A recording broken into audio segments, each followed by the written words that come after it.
할렐루야. 네, 우리 호산나 찬양대의 찬양 하나님께서 기쁘게 받으신 줄로 믿습니다. 오늘 제가 드리는 설교는 좀 긴장감이 도는 설교입니다. 저로서는 하기 힘든 설교이고 또 피하고 싶은 설교지만 주어진 본문과 주제가 이제 오늘 이 말씀이기 때문에 이 말씀을 함께 나누고자 합니다. 제가 이런 마음을 갖게 된 것은 저 개인적인 경험 때문에 그렇습니다. 벌써 30년 지났는데 제가 미국으로 유학 가서 이제 부목사로 섬겼던 교회는 규모가 꽤 큰 교회인데 담임 목사님과 성도들 간에 아주 긴장감이 높은 그런 상황 속에 있었습니다. 그래서 예배는 늘 살벌하고 긴장감이 높았습니다. 목사는 강단에서 심판과 저주를 선포하고 성도는 설교를 듣지 않겠다는 표시로 탈지면을 이렇게 뜯어서 양쪽 귀에 이렇게 쭉 이렇게 달아 내리고 또 하여튼 이런 말로 다 할 수 없는 일들이 벌어졌습니다. 그래서 제 마음속에 절대 나는 목사로서 저주와 징계를 선포하는 설교를 하지 않겠다는 그런 결심을 했고 또 지금까지 잘 지켜왔다고 생각을 합니다. 그래서 오늘 같은 본문의 주제는 아예 다루지를 않았는데 이 원포인트 설교를 하다 보니까 딱 이 본문이 오늘 주제이고 본문입니다. 그래서 오늘 우리 교회는 지금 이런 목사와 성도 간의 긴장감이 없잖아요. 편안하니까 편안할 때는 좀 또 예방주사를 맞을 필요도 있다 이렇게 생각해서 이 말씀을 전하고자 합니다. 오늘 말씀의 제목을 다시 한번 보겠습니다. 두 가지 위기에서 넘어지지 않기. 이 두 가지 위기란 오늘날로 치면 첫째는 평신도의 위기이고요. 둘째는 목회자의 위기입니다. 먼저 평신도의 위기란 모세의 사촌인 고라와 르우벤 자손들이 당을 지어 모세의 영적 권위에 도전한 일입니다. 그리고 목회자의 위기란 자신의 권위와 지위에 도전하는 사람이 생겼을 때 자칫 영적 권위를 저주와 심판의 무기로 삼는 문제입니다. 먼저 평신도의 위기부터 다룹니다. 평신도의 위기란 교만한 마음이 들어간 자의 위기를 말합니다. 고라 일당이 모세를 대항해서 반역을 하게 되는데 그 원인은 시기심이었습니다. 반역의 주모자인 이 고라는 모세의 사촌입니다. 출애굽기 6장에 나타난 이 족보를 보면 이렇게 되어 있습니다. 야곱이 12아들을 낳았잖아요. 근데 그 셋째 아들이 레위, 소위 레위 지파를 이룬 레위이고요. 이 레위는 고핫을 낳고 고핫은 두 아들 아므람과 이스하를 낳았습니다. 이 첫째 아들 아므람은 아론과 모세를 낳았고 작은 아들 이스하는 고라를 낳았습니다. 그러니까 할아버지 고핫은 같고 큰아버지 작은아버지 밑에서 아론 모세 고라가 태어난 겁니다. 자, 그러니까 사촌지간이고 이제 아주 가까운 핏줄인 거죠. 분명한 것은 이 고라 역시 같은 레위 지파에 속한 사람입니다. 자, 고라가 스스로를 살펴보니까 이 모세와 아론과 비교해서 자신이 모자라거나 또 못난 것도 없는데 모세와 아론이 하는 일 얼마든지 자기가 할 수 있다고 판단되는데 하나님께서는 이 모세에게는 이스라엘을 이끄는 지도자로 삼으시고 또 그 형 아론은 대제사장으로 그 자녀들은 제사장으로 임명하셨습니다. 이것이 바로 고라가 모세와 아론을 시기하게 된 원인입니다. 아니 왜 아론 가족만 제사장을 해? 우리도 같은 레위 지파 아니야? 우리가 그들의 수종을 들어야 할 이유가 뭐지? 이런 마음이 든 것이죠. 분명히 시기에서 시작된 마음이지만 이 고라는 내가 시기가 나서 그런데 이렇게 얘기하지 않고 아주 그럴싸한 다른 주제를 앞세웁니다. 그가 내건 표면적인 기치는 평등이었습니다. 16장 3절입니다. 그들이 모여서 모세와 아론을 거슬러 그들에게 이르되 너희가 분수에 지나도다. 회중이 다 각각 거룩하고 여호와께서도 그들 중에 계시거늘 너희가 어찌하여 여호와의 총회 위에 스스로 높이느냐. 언뜻 들으면 맞는 말이고 합리적인 주장처럼 들립니다. 하나님 앞에서 이스라엘 백성들은 모두가 동일하게 선택함을 받은 거룩한 존재, 평등한 존재라 하는 것입니다. 자, 그러니 모세와 아론, 당신들과 우리, 그리고 모든 백성들이 다 하나님 앞에서 동일한 선택받은 사람들 아니냐. 그런데 왜 유독 너희 둘이 백성들의 총회 앞에서 스스로를 높여 지도자 행세를 하니 이것은 분수에 지나치다라고 하는 주장입니다. 자, 그런데 이런 고라의 주장은 실은 잘못된 주장입니다. 지금 고라가 말하는 것은 마치 하나님께서 모세와 아론을 지도자로 삼지도 않으셨는데 이 두 사람이 스스로 자기들이 지도자다 이렇게 나선 것처럼 얘기하고 있습니다. 하지만 모세도 아론도 스스로 이스라엘의 지도자나 제사장이 되려고 하지 않았습니다.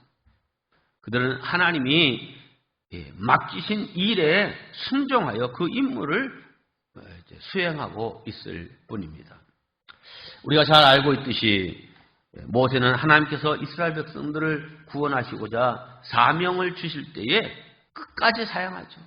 하나님, 전 입술이 둔한 사람입니다. 보낼 만한 사람을 보내십시오. 나이도 늙었습니다. 아무 힘이 없습니다. 하지만 하나님이 끝까지 이 모세, 네가 이 사명에 감당을 해야 된다라고 그 일을 맡기셨습니다. 그러니 이 모세의 지도자 자리와 아론의 제사장 자리는 전적으로 하나님께서 맡기신 직책입니다. 그럼에도 이 고라 일당은 너희가 어째서 지도자를 사칭하느냐라고 주장한 것입니다. 물론 모든 백성이 하나님 앞에서 수평적으로 동등한 것은 사실입니다. 반면에 신앙 공동체 안에 수직적인 질서를 세워 지도자와 백성 간의 명령과 복종의 관계를 만드신 것도 하나님이십니다. 이것은 계급제도가 아니라 하나님께서 공동체의 영적 질서를 위해 만드신 제도인 것입니다. 자, 그런데 이 고라는 지금 이런 영적 질서를 파괴하려는 장본인입니다. 자신의 시기심과 욕망은 감추고 모두의 평등을 주장하면서 모세와 아론을 꺾으려고 시도하고 있는 것입니다. 이것은 모세와 아론을 대항하는 것이 아니라 하나님께 도전한 중대한 죄입니다. 우리는 권위주의는 배격해야 되지만 권위는 인정해야 공동체에 유익이 있다는 사실을 잊지 말아야 합니다. 그러므로 우리는 어떤 경우에도 공동체 안에서 당을 지어서는 안 됩니다. 사람들은 반역을 꾸밀 때 절대로 혼자서 하지 않습니다. 악한 일을 꾸밀 때는 자기 속에 품고 있는 악한 욕심을 감추기 위해서라도 꼭 다른 사람들을 끌어들여 당을 지어 모사를 꾸밉니다. 이 고라는 누구를 끌어들였느냐? 르우벤 자손들을 끌어들입니다. 거기에 다단과 아비람과 온과 그리고 그 생각에 동조하는 지휘관 250명과 함께 반역을 꾸밉니다. 1절과 2절입니다. 레위의 증손 고핫의 손자 이스할의 아들 고라와 르우벤 자손 엘리압의 아들 다단과 아비람과 벨렛의 아들 온이 당을 짓고 이스라엘 자손 총회에서 택함을 받은 자 곧 회중 가운데서 이름 있는 지휘관 250명과 함께 일어나서 모세를 거스르니라. 물론 반역을 주도하는 것이 제일 큰 죄악이지만 그 반역에 당을 짓고 동조하는 것 역시 씻을 수 없는 죄입니다. 자, 그러면 왜 이 고라가 일으키는 반역에 르우벤 지파 사람들이 함께 동조하는 것일까요? 거기엔 이 르우벤 지파의 오래된 불만 때문입니다. 이 르우벤은 야곱의 12아들 가운데 장남입니다.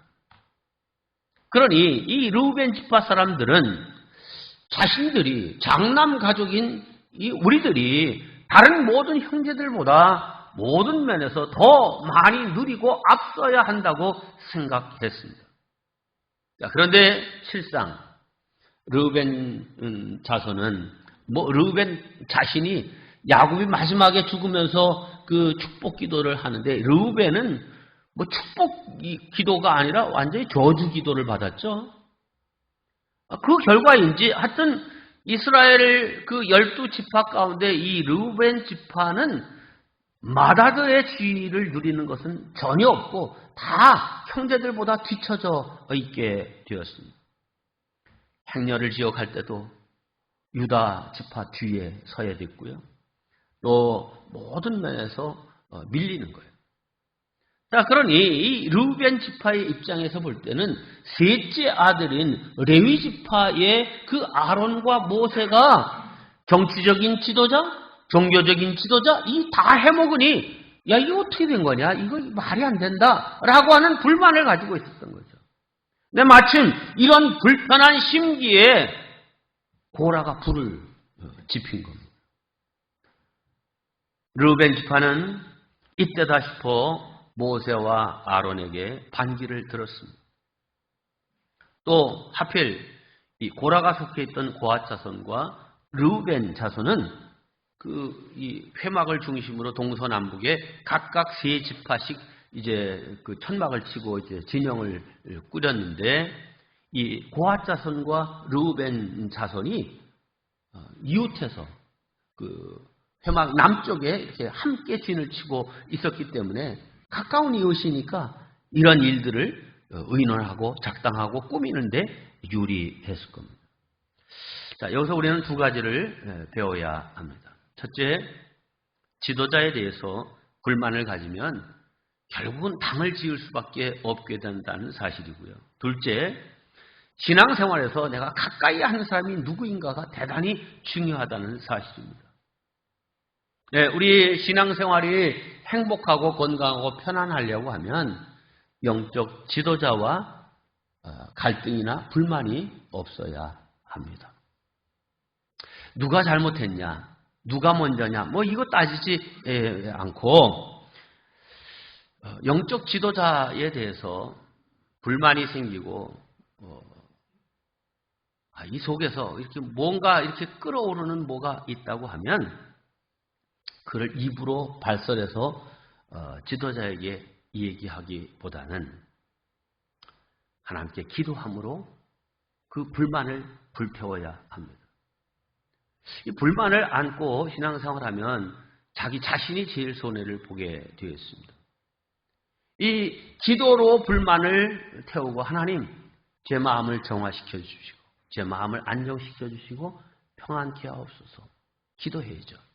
자, 그런데 기도해도 해결되지 않을 경우가 많습니다. 자, 그렇다고 하면 자신의 영적 유익을 위해서 그 자리를 피해야 됩니다. 때로 떠나야 합니다. 자, 그리고 두 번째는 신앙생활은 누구와 함께 있고 누구와 가까이 하며 누구와 시간을 보내느냐 매우 중요합니다. 왜요? 가까이 있는 사람을 닮게 되어 있기 때문입니다. 불평하는 사람과 가까이 하면 나도 불평하는 사람이 되고요. 내가 원망하는 사람과 가까이 하게 되면 나도 원망하고 시기하고 질투하는 사람이 되게 되었습니다. 이 진리를 먼저 깨달은 다윗은 복 있는 사람은 악인의 꾀를 따르지 아니하며 죄인의 길에 서지 아니하고 오만한 자의 자리에 앉지 아니한다고 했습니다. 여러분, 우리가 어떤 자리, 어떤 위치, 어떤 사람과 신앙생활하느냐 대단히 중요한 겁니다. 늘 감사하고 긍정적인 그런 사람을 가까이 하려고 힘쓰시기 바랍니다. 그리고 여러분 자신이 그런 긍정의 사람, 감사의 사람 되기를 노력하십시오. 이러한 지혜가 여러분 가운데 있기를 주의 이름으로 축원합니다. 이제 교역자의 위기입니다. 권위를 부여받은 자의 위기입니다. 지도자는 자기를 거스르는 자를 향하여 영적 권위를 무기로 삼아서는 안 됩니다. 모세는 지금 지도자로서 넘어질 수 있는 위기를 맞고 있습니다. 그것도 남도 아니고 자기 가까운 사촌인데 거스르는 거예요. 대항하는 거예요. 그러니까 더 어쩌면 속상해서 이제 저주를 퍼볼 수도 있고 심판을 이제 명할 수도 있습니다. 그렇게 하느냐 안 하느냐 이게 위기인 거죠. 다행히 모세는 그렇게 하지 않았습니다. 아무튼 지금 모세는 지도자로서 위기를 맞고 있습니다. 평범한 사람으로 살았더라면 아무 문제 없이 살았을 텐데 지도자가 됨으로써 겪게 되는 위기를 맞이하게 된 것입니다. 우리나라에서 지금 장관 세우기가 되게 어렵다고 그래요. 장관 하려고 하는 사람이 없다는 거죠. 왜요? 그냥 뭐 사장님이나 혹은 어떤 교수님이나 이런 정도로 그냥 살면 별 문제 없이 탈 없이 지나가는데 장관이 되려고 보면 청문회를 하고 그 모든 가족관계와 이력을 다 사치 뒤지다 보면 그냥 보통 사람으로 살면 그냥 별 허물은 허물이지만 문제될 것 없는데 지도자의 위치에 서게 되면 문제가 되는 일들이 많으니까 장관이 되려고 하는 당사자보다 그 가족들이 절대로 장관 못하게 막는다는 거죠. 네, 그렇습니다. 보통 사람이라면 허물되지 않는 일도 허물이 되는 자리가 지도자의 자리입니다. 시기나 질투의 대상이 되고요. 심하면 모함의 대상이 될 수도 있습니다. 그래서 지도자가 어려운 자리죠. 자, 그런데 이 모세를 가만히 생각해 보면 이 모세처럼 훌륭한 지도자가 또 어디 있습니까? 모세가 자기 욕심을 부린 적이 있습니까? 모세가 학식이 부족합니까? 인격이 부족합니까? 참 두루 잘 갖춘 사람 아니에요? 그런데 또 더군다나 모세는 자기가 지도자 되는 것 원치 않았지만 하나님의 강권적인 부르심으로 지도자로 세움받은 사람입니다. 그런데 지금 상당한 인생의 위기를 지금 만나고 있습니다. 여러분, 그런데 이게 모세의 위기만이 아니고요. 대표적으로는 목사의 위기이고요. 또 목사만의 위기가 아니라 장로님들의 위기가 될 수 있고요. 권사님의 위기가 될 수 있고요. 석장님이나 선교회장님의 위기가 될 수 있고요. 여러분이 교회 안에 어떤 부서, 어떤 직책에서 열심히 그 일을 하다 보면 뜻하지 않게 나는 다만 열심히 했을 뿐인데 시기와 질투와 모함의 대상이 될 수 있습니다. 자, 이럴 때 믿는 자로서, 지도자로서 어떻게 해야 넘어지지 않고 승리할 수 있는가 하는 것입니다. 첫째, 엎드려 기도해야 됩니다. 함께합니다. 엎드려 기도하자. 4절입니다. 모세가 듣고 엎드렸다가 아주 짧은 구절입니다. 이 구절 속에 위기에 처했을 때 지도자가 가져야 될 아주 기본적인 자세가 담겨 있습니다. 보라가 자신을 반역하는 말을 하자 모세는 즉시 엎드립니다. 이 엎드림은 사람이 두려워서 그렇게 한 것이 아닙니다.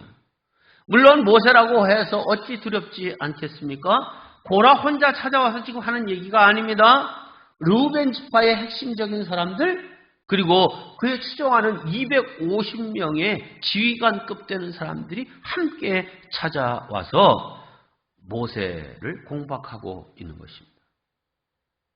자, 그러나 그럼에도 모세가 그들 앞에 엎드린 것은 그들이 두려워서가 아닙니다.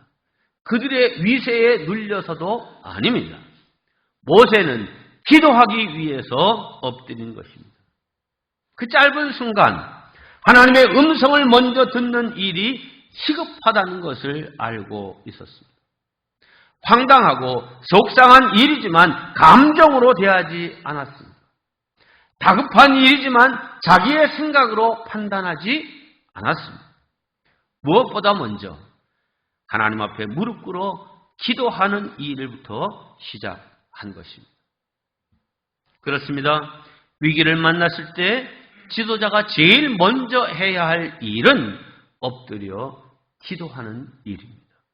이것이 하나님께서 세우신 지도자의 제1조건입니다. 지식보다도 능력보다도 자질보다도 이것이 먼저입니다. 하나님의 종은 자신의 지식이나 능력으로 일하는 사람이 되어서는 안 됩니다. 오직 하나님께서 주시고 이끄시는 힘으로 일하는 것이 하나님의 종의 자세입니다. 여러분이 어떤 자리, 어떤 형태의 지도자의 위치에 있다 보면 생각지 않은 시기, 질투, 오해 이런 대상이 될 때가 있습니다. 그러면 여러분 어떤 반응을 보입니까? 에이, 다 내려주고, 다 그만두겠다. 그런 마음을 가지시게 되겠죠? 네. 그런 마음 갖게 되는 것이 인간의 마음입니다. 대부분의 목회자들이 일주일에 적어도 한 번 이상은 목회를 그만둬야 되겠다 하는 그런 마음을 갖는다고 그래요. 네. 자, 그런데 그런 마음을 갖는 건 마귀가 가장 좋아하는 생각. 그렇게 되기를 정말 그런 시기 질투, 괜히 오해받고 이런 거, 내가 뭐 원해서 내가 회기를 맡았어? 아유, 참나 하면서 그냥 그만두려고 하면 그걸 통해서 하나님의 교회가 무너지고 하나님의 질서가 무너지도록 하는 마귀의 괴계다 이 말이죠. 자, 그러면 어떻게 해야 되겠습니까? 그런 애매한 오해와 시기와 질투를 받았을 때도 침착하게 떨리는 입술을 열어 하나님께 기도해야 되죠. 하나님, 저에게 당황치 않게 하시고 두려워하지 않게 하시고 분내지 않게 하옵소서. 하나님이 이 문제에 개입하셔서 하나님이 해결해 주세요. 기도해야 되죠. 자, 그러면 상담자가 되시고 지혜자가 되시는 하나님께서 반드시 길을 열어주시고 그 문제를 해결할 수 있는 능력도 주실 줄로 믿습니다. 그러므로 영적인 지도자는 자기 힘으로 문제를 해결하려고 해서는 안 됩니다. 내 문제에 하나님이 개입하시도록 기도로 초청해야 하는 것입니다. 그러므로 하나님 앞에 엎드리는 것, 이것이 신앙 지도자들의 가장 기본적인 자세라는 것을 한시도 잊지 마시기를 주님의 이름으로 축원합니다. 두 번째, 지도자는 저주와 심판을 선포하는 것이 아니라 끝까지 하나님과의 관계를 권고하고 설득하는 그런 설득의 사람이 되어야 합니다. 본문을 보면 모세는 고라 일당에게 하나님께서 우리 레위 지파 전체에게 맡기신 일과 사명이 결코 작거나 사소한 일이 아님을 강조하고 있습니다. 9절 말씀입니다. 이스라엘의 하나님이 이스라엘 회중에서 너희를 구별하여 자기에게 가까이 하게 하사 여호와의 성막에서 봉사하게 하시며, 이거 레위 지파에게만 맡기신 일이에요. 특별함이죠. 다른 지파 사람들이 또 고라를 대상으로도 시기하고 질투할 수 있는 일입니다. 회중 앞에 서서 그들을 대신하여 섬기게 하심이 너희에게 작은 일이겠느냐? 이렇게 묻습니다. 하지만 고라가 불만을 품은 것은 모세와 아론과 그 자식들은 더 높은 위치에서 성막을 섬기고 우리 이 집안 사람들은 그 모세와 아론과 그 아들들이 하는 일을 뒷받침하는 이 어떻게 보면 허드렛 일을 하는 거 아니냐라고 하는 이런 판단인 것이죠. 예, 모세는 그거 잘못된 생각이다. 하나님께서 맡겨주신 일은 더 중요한 일도 없고 더 사소한 일도 없다. 다 중요한 일이요 거룩한 일이다. 이렇게 말하고 있는 것입니다. 생각해 보십시오.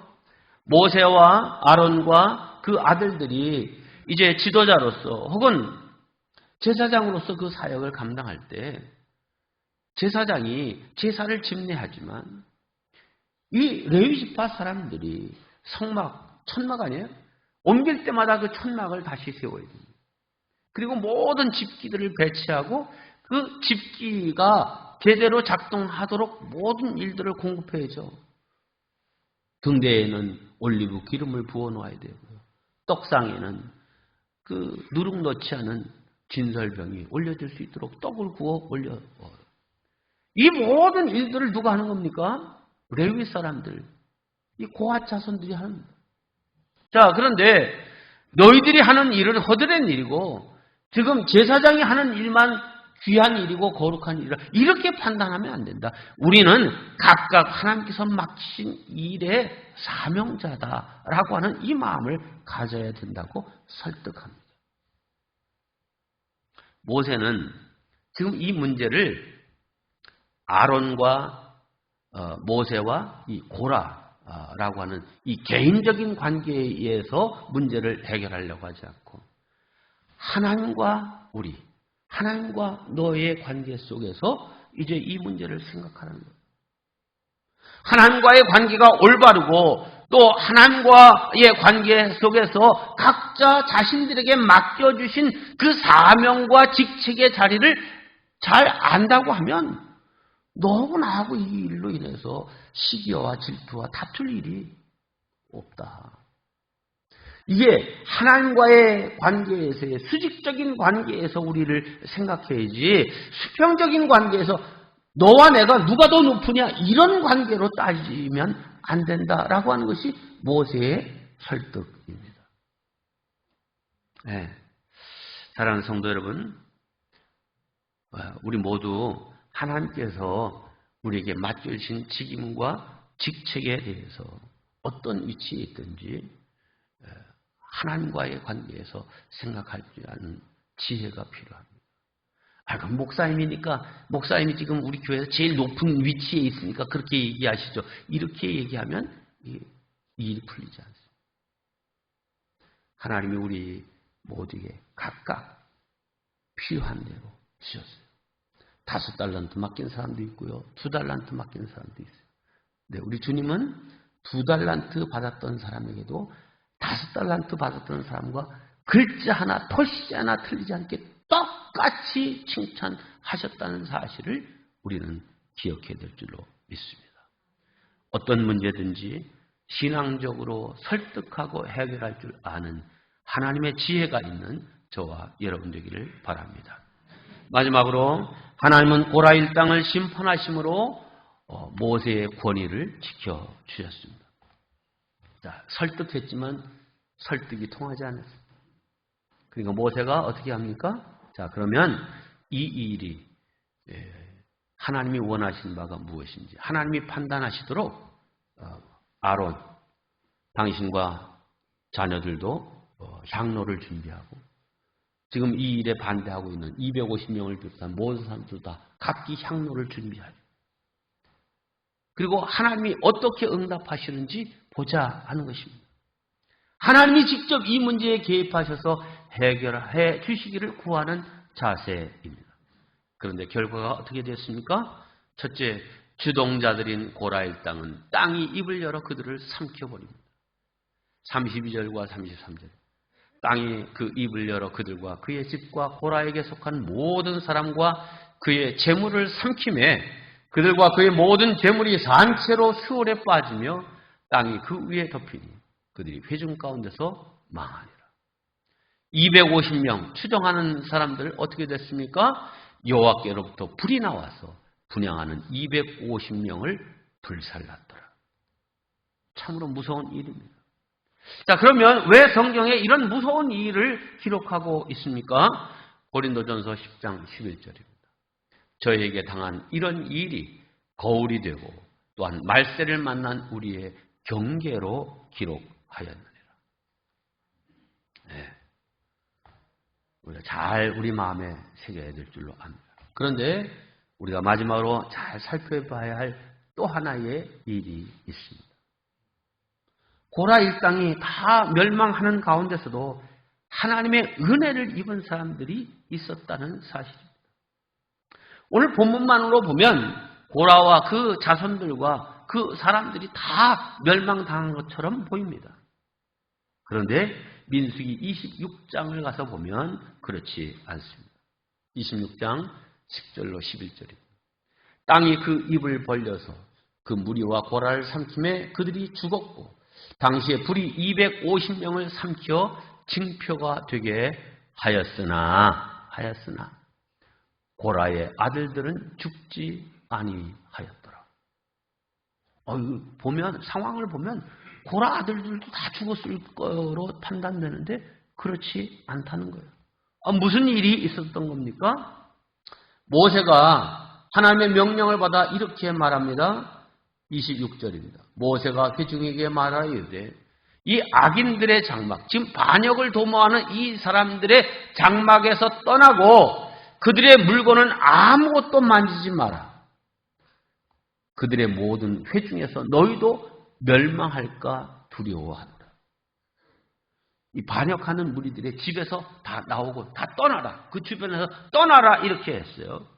자, 그랬더니 이 명령에 대한 반응이 이어지는 27절에 나옵니다. 27절 무리가 백성들이 고라와 다단과 아비람의 장막 사방을 떠나고 모세의 명령대로 하나님의 심판이 임할 수 있다라고 하는 생각을 가지고 여기서 떠난 거예요. 그런데 이어지는 후반을 보면 고라의 이름은 없고 다단과 아비람은 그의 처자와 유아들, 손자 손녀들이겠죠. 와 함께 나와서 자기 장막문에 선지라. 떠나라 그랬는데 이들은 떠나지 않고 그 장막문 앞에 서서 어떻게 되나 보자. 이렇게 하고 그 장막에 머물러 있는 겁니다. 자, 이 말을 뒤집어 보면 본문 그대로 그냥 좀 둬보세요.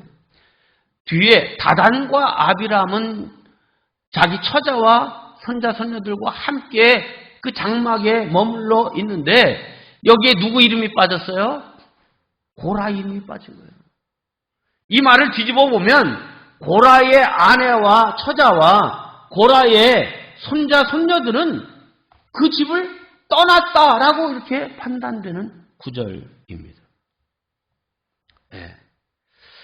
고라의 아내와 아들들은 실제로 남편과 아버지의 반역에 동조하지 않고 그 집에서 나와 떠났습니다. 참으로 놀라운 일 아닙니까? 혈연 관계보다 하나님과의 관계를 더 소중하게 여긴 결과입니다.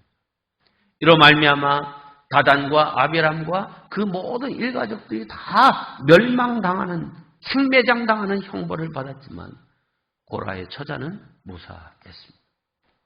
죽음과 삶의 차이가 그들이 어디에 서 있었는가에 따라 달라진 것입니다. 오히려 이 살아남은 고라의 자손들은 그들에게 본래 맡겨졌던 레위 자손으로 감당해야 될 그 일을 계속하고 있는 것을 성경에서 찾아볼 수 있습니다. 성막에서 봉사하고 성전 문지기로 직무를 수행합니다. 서제를 드릴 때 사용된 누룩 없는 떡을 굽는 일을 합니다. 또 성전에서 찬송하는 찬양대와 지휘자도 있었습니다. 특별히 많은 시편을 지어 하나님을 찬양해서 우리가 가진 이 시편에는 고라 자손이 지은 시라고 하는 시가 여러 편 들어가 있습니다. 그 대표적인 시가 시편 84편입니다. 시편 84편을 보면 맨 앞에 고라 자손의 시 이렇게 표제가 붙어 있어요. 거기 10절을 보면 기가 막힙니다. 10절. 주의 궁정에서의 한 날이 다른 곳에서의 첫날보다 나은즉 악인의 장막에 사는 것보다 하나님의 성전 문지기로 있는 것이 좋사오니. 그 죄인들의 집에서 다 떠나라 할 때 떠났던 그 고라 자손, 그 후손들이 뭐라고 지금 고백하고 있습니까? 악인의 장막에 사는 것보다, 즉 반역자의 집에 사느니 하나님의 시정으로 성전 문지기로 살겠습니다 라고 하는 이 고백을 여기 하고 있습니다. 역사적인 배경을 생각하고 이 시를 보니까 실감이 나지 않습니까? 말씀을 정리합니다. 고라 일당의 반역은 성경에 기록된 모든 반역 사건을 대표하는 가장 유명한 반역입니다. 역사를 보면 때론 혁명이 오를 때가 있습니다. 그러나 고라의 반역은 의로운 혁명이 아니었습니다. 하나님께서 보시기에 모세와 아론을 향한 고라의 반역은 정당하지 못했습니다. 그 결과 우리가 보신 대로 고라의 마지막은 비참하게 막을 내리고 말았습니다. 사랑하는 성도 여러분, 오늘 이 말씀을 우리의 경계로 삼아 하나님 앞에서 결코 반역을 도모하지 마십시오. 또한 그런 반역에 가담해서도 안 됩니다. 모쪼록 하나님의 음성이 우리 심령 속에 늘 있어서 교만과 시기심을 버리고 하나님과 말씀의 권위를 쫓아 행하는 우리 모든 성도들 되시기를 주님의 이름으로 축원합니다.